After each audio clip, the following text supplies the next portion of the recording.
Welcome to Leadership Live.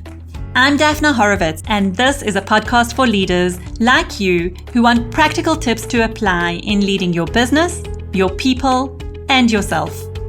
Now, I know that leadership is a skill that can be learned, and this podcast is about doing just that. Every week, I'll talk about what really works. You'll learn to shift your mindset and practice from being good at what you do to getting great at leading people who are good at what they do so that you can get the business results that you want. Whether you're a first-time manager, entrepreneur, or seasoned executive, you're at the right place. This podcast takes you from talented expert to extraordinary leader. So get ready to master your mindset, inspire your team, and elevate your business. What I'd like to start with today is a story that I read on the news this morning. And really, this is not a story about politics, but rather about human interaction, about human contact, okay? And it happens to be about a shop owner, a falafel shop owner in Israel, who, because of the lockdown, was opening his shop. He thought it was a food shop he can open, but there were certain requirements that he needed to meet. So the police came to him and said to him that he has to close his shop.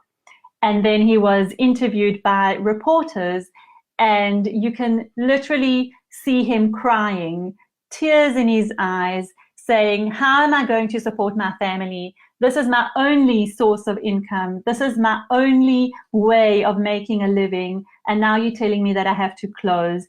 And it was heart-wrenching to watch his story. It was heart-wrenching to watch his life's work, his life's income just coming to a complete stop. As I said, just tears streaming down his face, and really the helplessness and hopelessness of saying, what am I going to do? How am I going to support my family? How can I put food on the table when my shop is closed? This is my only source of income. Watching this was really, really hard to see. And then in this news item, as you scroll down to see the rest of the story, there was a story about the Prime Minister of Israel, Benjamin Netanyahu, actually placing a call to this falafel store owner and asking him how he is and really paying attention. The Prime Minister saw the story on the news and he responded in this way, by making a phone call and speaking to the shop owner and expressing his empathy. I thought this was an unbelievable moment of leadership. So really wanting to put aside whatever political opinions we may have, and we all have different opinions, and that's fine. It's all very valid about, are the policies okay? Do we support the Prime Minister's particular party or not? That I want to put all of that to one side and just look at the human interaction of what actually happened here. And what happened here was that the Prime Minister, in the middle of this crazy, turbulent, challenging time that we're in, found a few moments to pick up the phone and speak to one person. And yes, granted, one of many, but one person who's having a really hard time with us, really questioning how they're going to support their family, how he's going to support his family. The Prime Minister picked up the phone to speak to him. And what he said to him was even more incredible, in my opinion, because he showed up as a truly empathic leader. He didn't have answers. He couldn't bail this shop owner out of his particular trying circumstances in that moment. There was nothing he could really give him to fix the situation, but he gave him a lot of empathy. He told him how he feels his pain, how touched he is by his video or by the interview, by the report that was done on him, how he acknowledged how painful and challenging the situation is. He apologized for not maybe having managed the situation as well as he could have. He apologized for maybe missing some of the things that he needed to take care of as the Prime Minister, and really seeing that some small businesses are suffering greatly because of the lockdown. And then he said, we will get through this together, and whatever we need to do, we'll fix it, and we'll be in this together. So for me, those were four components that just showed human empathy. Doesn't matter who you are, doesn't matter how high up you are, doesn't matter what leadership position you're in, you just create that moment of connection and contact with empathy, understanding and acknowledgement of the pain, an apology for maybe I didn't do things the way I needed to do it, and really saying, I'm going to do whatever I can to fix this and make it better in some way. And I often see with leaders that, yes, we don't always have the answers when you're in a leadership position and we're juggling a whole lot of balls in the air at the same time. But how can we address a situation on a human level? That to me is showing up as a true leader, when we can really look at the human elements that we can address and that we can pay attention to, and for a moment forget about what we can fix or can't fix, what we have answers for, don't have answers for. And I know maybe there'll be some cynical voices saying, okay, well, that was a good exercise in PR for our Prime Minister. And yeah, maybe so. But watching the video and really seeing the true heartfelt emotions on both sides was incredible. Was really incredible, and to me a testament of leadership and a testament of purpose-driven leadership. Because again, if we put politics aside, what we can really see is a Prime Minister who was driven by purpose to make an impact. And for me, that was phenomenal. So I wanted to start with a story as we talk about purpose and leadership and crisis. As we're sitting on a day like today in the middle of our coronavirus crisis, dealing with a lot of challenges and really wanting to know, how do you handle this? And I think a great thing to talk about when you talk about purpose is to think about Viktor Frankl and his work. And for those of you who've read some of or know Viktor Frankl, you'll be familiar with some of the stuff. For those of you who haven't, please pick up a book, a copy of Man's Search for Meaning, and read it. I think it's a must read for every human being on earth. Just to give a little bit of context, Viktor Frankl went through the Holocaust, Second World War, concentration camps, extermination camps, hugely traumatic, bleak, torturous circumstances. He wrote a book about it afterwards called Man's Search for Meaning, amongst a lot of other good things that he did. But in this book, Man's Search for Meaning, he really expressed, and the founder of logotherapy, which is really about how do you take trying circumstances and make meaning out of them. He really said that the thing that got him through those torturous times was actually looking for meaning, looking for a bigger purpose, connecting his experience with something greater than just his own life and his own situation at the moment. And when we take challenging and trying times and we really connect them with meaning, it takes a new dimension and a new emphasis. So what does this mean? How do we take challenges? How do we take a crisis and find meaning in it? There are various ways, and I'm going to give you some ways that we can look at that, and there may be others too. But 4 key ways is, 1, focus on helping others. Focus on what you can do for others, because when you're in our own space of crisis and challenge, it becomes very isolating, very chaotic, very overwhelming. But when we start focusing on what we can give to others, what we can do for others, seeing others' challenging situations and doing something for them really makes a very big difference. It kind of takes us out of our own space and allows us to do something for someone else. And that gives us enormous purpose and enormous meaning and actually helps us get through.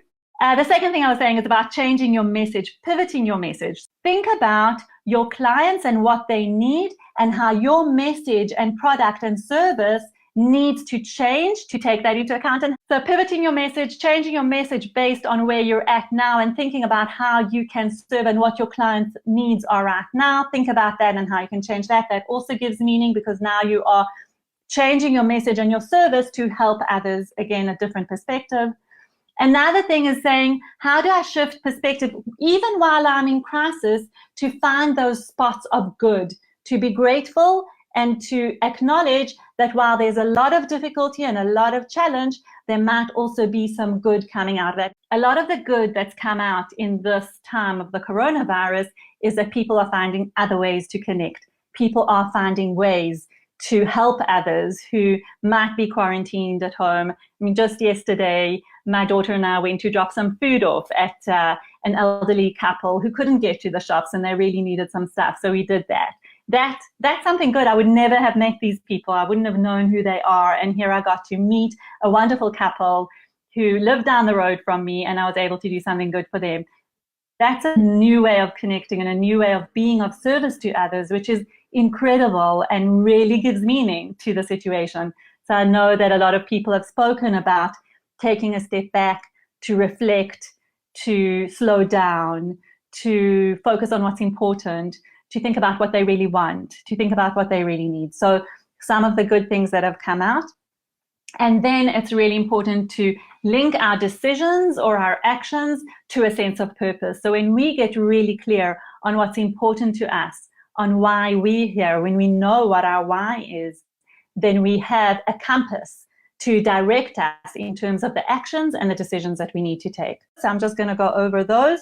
It's about finding meaning, or ways to find meaning are in helping others, shifting your message to understand the people around you, your clients, your family, whoever you interact with, what are their needs and how can you shift your message, your product or your service to help them.